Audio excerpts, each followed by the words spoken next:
찬송가 510장 드리겠습니다.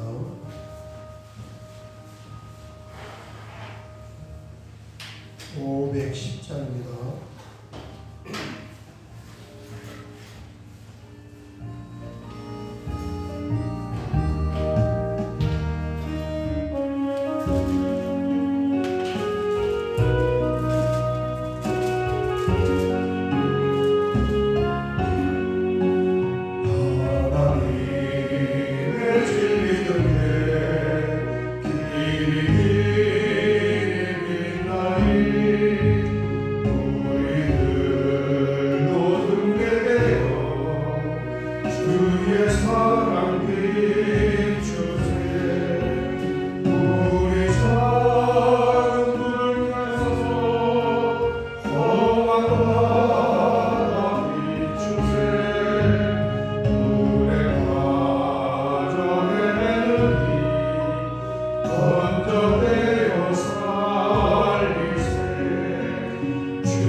이 성경 말씀은 고린도전서 1장 21절에서 25절까지 보겠습니다. 고린도전서 1장 21절에서 25절 같이 봉독하겠습니다. 하나님의 지혜에 있어서는 이 세상이 자기의 지혜로 하나님을 알지 못하므로 하나님께서 전부에 미련한 것으로 믿는 자들을 구원하시기를 기뻐하셨다. 유대인은 표적을 구하고 헬라인은 지혜를 찾으나 우리는 십자가에 못 박힌 그리스도를 전하니 유대인에게는 거짓된 것이요 이방인에게는 미련한 것이로되 오직 부르심을 받은 자에게는 유대인이나 헬라인이나 그리스도는 하나님의 능력이요 하나님의 지혜요 하나님의 어리석음이 사람보다 지혜롭고 하나님의 약하심이 사람보다 강하니라. 아멘. 아멘. 18절에서 25절까지는 두 종류의 지혜를 말씀하고 있습니다. 첫 번째는 하나님의 지혜에 대해 21절을 보면 하나님의 지혜에 있어서는 거기 20절 끝을 보면 세상의 지혜를 미련하게 한다. 그래서 하나는 하나님의 지혜이고 하나는 세상의 지혜입니다. 사람들의 지혜예요. 이 두 가지를 서로 비교해 주고 있는데 이 하나님의 지혜는 뭐냐 하면 사람을 살리고 사람을 구원하여 하나님 나라로 이끌고 인도하는 것이 하나님의 지혜입니다. 그런데 그 사람을 살리고 사람을 구원하는 것이 뭐냐면 아주 미련해 보이는 한데 그게 뭐라는 거예요? 전도라는 방법을 통한 것이다. 그랬습니다. 그래서 전도는 이 하나님의, 우리 편에서 보면은 하나님의 지혜이고 세상 편에서 보면 어리석고 미련해 보이기가 이를 데 없는 것, 그게 바로 전도라는 거예요. 그래서 이 전도 자체가 우리가 성경을 보면 사람의 말로 그 사람을 설득하고 사람의 말로 그 사람을 이해시킴으로써 하는 것이 아니라는 거예요. 왜냐하면 이 본질적으로 타락한 사람은 영이 죽어 있어요. 그러니까 죽은 사람이에요. 딱 저 사람, 내가 저 사람 전도해야 되겠다. 그런데 이 사람의 정체성과 정의는 뭡니까? 고장난 핸드폰이란 말이에요. 그러니까 하나님의 메시지를 듣거나 받아들일 수 없는 사람이에요. 그러니까 죽은 사람한테 자꾸 내가 무슨 말로 해도 그 사람을 이해를 시킬 수가 없어요. 그런데 전도는 뭐냐면은 그럼에도 불구하고 전도를 해보면 하나님께서 그 죽은 사람을 살려서 우리에게 붙여준다. 아멘. 그래서 은혜이고 선물이다 이렇게 표현해요. 아멘. 사실 전도는 뭐예요? 전도가 그냥 하는 척 하는 거예요. 하는 척. 내가 전도를 그냥 하는 척 하고 하면은 하나님께서 예비된 영혼을 갖다가 붙여줍니다. 아멘. 그거 아니면 사람이 어떤 말로도 할 수에 죽은 사람이 무슨 말을 알아듣고 죽은 사람이 무슨 말을 이해를 하겠습니까? 그러니까 하나님이 살려서 전도를 당하게 해준다. 이게 정리란 말이에요. 아멘. 이거 어렵지 않은 거죠, 사실은. 이런 개념의 이해를 우리가 가지고 있어야 그냥 나가서 그냥 이게 전하는 거죠. 주변의 사람에게. 우리가 주권이 없단 말이에요. 우리에게. 그래서 그런 관점으로 보면 전도를 위해서 우리가 할 수 있는 것은 두 가지밖에 없어요. 하나는 뭐냐면 그 사람을 위해서 기도하는 거예요. 하나님의 은총이 있기를 기도하고, 하나는 접촉점을 만들기 위해서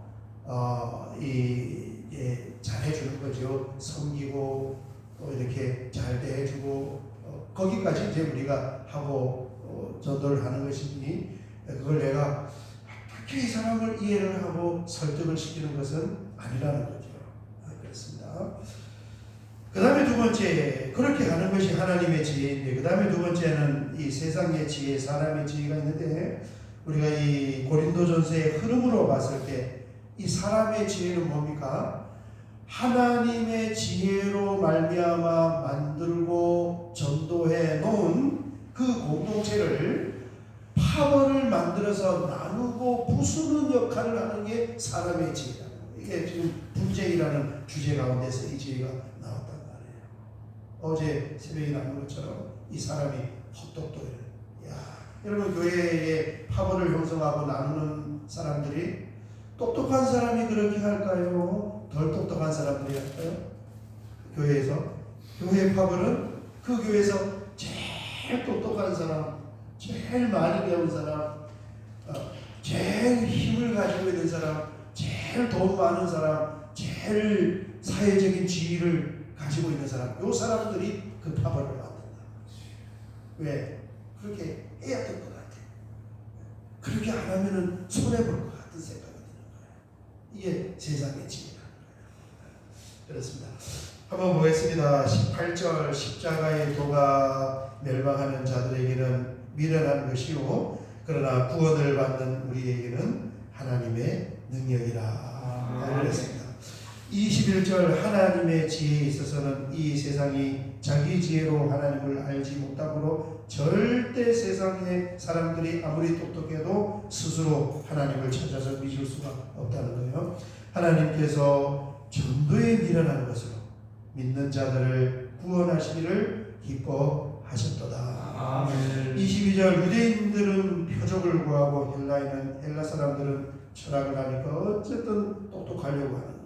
유대인들은 창세기 1장부터 이 말씀을 알아서 하나님의 능력과 기적을 보았기 때문에 그걸 자꾸 찾는 거예요. 23절 우리는 십자가에 못 박힌 그리스도를 전하니 이 십자가에 못 박힌 그리스도는 유대인들은 아주 싫어하는 것, 거리끼는 것이고 이방인들은 아주 그걸 또 미련하게 취급을 하는 것인데 24절 그러나 오직 부르심을 받은 자들에게는 그게 유대인이든 헬라인이든 그리스도는 하나님의 능력이요 하나님의 지혜니라. 아멘. 25절 하나님의 어리석음이 사람보다 지혜롭고 하나님의 약하심이 사람보다 강하니라. 아멘. 오늘 새벽에 우리가 이 말씀을 붙잡고 기도하면서 이 전도에 대해서 다시 한번 생각을 하고 이게 굉장히 쉬운 거구나. 전도라는 것이 내가 와서 저 사람을 나의 아름다운 말솜씨로 나의 많은 지식으로 설득을 하는 것이 아니고 이게 좀 표현을 하면 하는 척 흉내를 내가 내는 것이구나. 그래서 하는 척 폼을 잡으면 하나님께서 그 사람을 살려가지고 붙여주시는 것이구나. 이 주제, 그 내용을 우리가 이해를 하면서 같이 한번 기도하도록 하겠습니다. 우리 주여 한번 크게 부르고 기도드리겠습니다. 주여 아버지 하나님 감사합니다. 오늘도 우리에게 새벽을 깨우게 하시고 하나님 앞에 나와 함께 예배드리며 이 신령한 하나님의 메시지를 같이 나누면서 무엇보다도 아버지 하나님 세상의 지혜, 사람의 지혜를 내려놓고 하늘의 지혜, 하나님의 지혜를 받아들일 수 있는 은혜를 주셔서 아버지 하나님 감사합니다. 아버지 하나님 오늘 새벽에 이 말씀을 우리가 엄중하게 또 깊이 마음에 새기면서 세상의 지혜, 사람의 지혜가 오히려 하나님의 지혜를 망가뜨리고 그것을 망친다는 것을 우리가 보면서 겸허한 마음으로 주여 주님의 지혜, 하늘의 지혜, 하나님의 지혜를 받아들이오니 우리에게 큰 은혜를 허락하여 주시고 오늘도 심령이 가난한 자가 되어서 하나님의 은혜를 간구할 수 있는 그런 은혜가 있기를 구원합니다. 오늘 새벽에도 다양한 기도의 제목을 들고 주님 앞에 나와 기도합니다. 하나님 우리를 불쌍히 여기시고 나를 불쌍히 여기시고 우리의 가정과 하늘빛 교회를 구워 살려 주시나 우리의 기도를 들으시고